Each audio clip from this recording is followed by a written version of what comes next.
అందరికీ నమస్కారం. ఎన్నికలు ముగిశాయి. దాదాపు 82% ఓట్లు పోలయ్యాయి.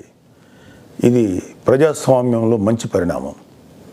కానీ ఇదే సమయంలో ప్రజలందరం చాలా అప్రమత్తంగా ఉండాలి. ఎందుకంటే పోలింగ్తోనే ఎలక్షనీరింగ్ పూర్తి కాలేదు, కౌంటింగ్ కూడా ఉంది. ఓటమి కళ్ళ ముందు కనిపించడంతో వైసీపీ అసురగణం ఎంతటి అరాచకానికి ఒడిగొడుతుందో పల్నాడు, తాడిపత్రి, తిరుపతిలో చూసాం. సైకోపాత్ అనే మాట మనం వింటూ ఉంటాం. ఈ జగన్మోహన్ రెడ్డి కూడా ఆ కోవలోకి వస్తాడో లేదో తెలియదు, కానీ ఖచ్చితంగా అతను ఒక సోషియోపాత్.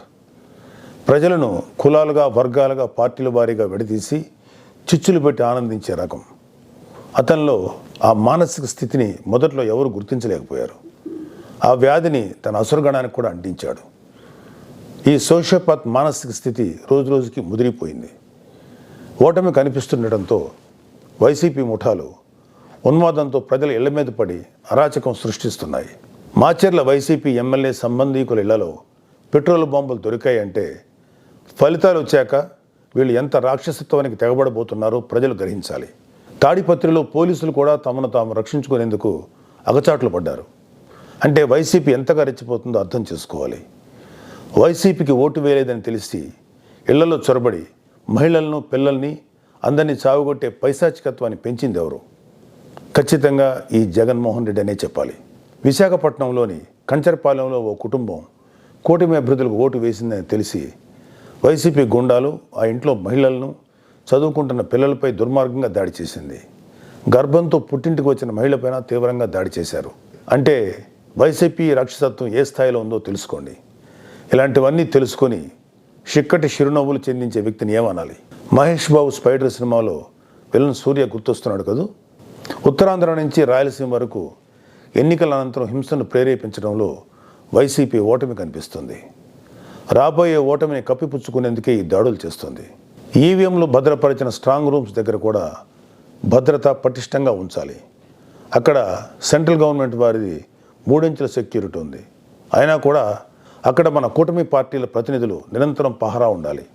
ముఖ్యంగా మన జన సైనికులకి, వీర మహిళలకి నా అభ్యర్థన ఏంటంటే, ఎక్కడైతే జనసేన పోటీ చేసిన ప్రాంతాల్లోని ఈవీఎంస్ భద్రపరిచిన స్ట్రాంగ్ రూమ్స్ ఉన్నాయో అక్కడ మన జన సైనికులు వాలంటీరింగ్ చేసి కాపులాగా కూర్చోవాలి. ఈ అవకాశాన్ని ముఖ్యంగా మనం వదులుకోవద్దు, వాడుకుందాం. ఈ వైసీపీ దుర్మార్గులను ఏ దేశంలోనూ తేలిగ్గా తీసుకోవద్దు. వాళ్ళు ఏ అరాచకానికైనా, దౌర్జన్యానికైనా తెగబడతారు. ఆ మధ్యన అంటే 2-3 ఏళ్ల క్రితం అమెరికన్ ప్రెసిడెన్షియల్ ఎలక్షన్స్లో కూడా ఎక్స్ ప్రెసిడెంట్ డొనాల్డ్ ట్రంప్ ఇలాంటి లక్షణాలే కనబరిచాడు.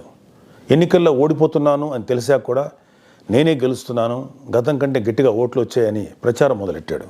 ఫలితాలు వచ్చాక కూడా నానా యాగి చేసి కుర్చీ వదలంటే వదలని అలాగే భీష్మించి కూర్చుంటే వైట్ హౌస్ నుంచి పంపేశారు.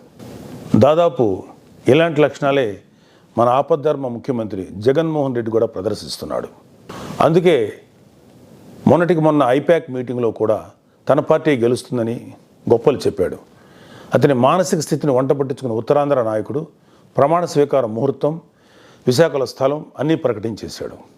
జూన్ 4 తర్వాత వీళ్ళందరినీ విశాఖలో ఉన్న ఆ ఆసుపత్రిలో చేర్చాల్సిందే. ట్రంప్ లాగే జగన్ కూడా కుర్చీ వదులుకోవడానికి ఇష్టపడ్డాం. తన ఉన్మాద బృందంతో రాష్ట్ర వ్యాప్తంగా దాడులు, హింసకు తెగబడే ప్రమాదం లేకపోలేదు. దీనిపై కేంద్ర ప్రభుత్వానికి ఖచ్చితమైన సమాచారం ఉంది. అందుకే వచ్చే నెల 15వ తేదీ వరకు కేంద్ర బలగాలను మోహరించాలని చెప్పింది. మన వంతుగా కౌంటింగ్ ముగిసే వరకు కౌంటింగ్ కేంద్రాల దగ్గర, పార్టీ కార్యాలయాల దగ్గర కూటమి శ్రేణులు అప్రమత్తంగా ఉంటూ ప్రతి కూటమి కార్యకర్త ఈ కేంద్రాలను పర్యవేక్షిస్తూ ఉండాలి. ఆంధ్రప్రదేశ్ రాష్ట్రం ఈ అరాచక శక్తుల చేతుల నుంచి అభివృద్ధి సాధకుల చేతిలోకి మారే సమయం దగ్గరలోనే ఉంది. అందరం ఆ శుభగడి కోసం వేచి చూద్దాం. జై జనసేన, జై హింద్.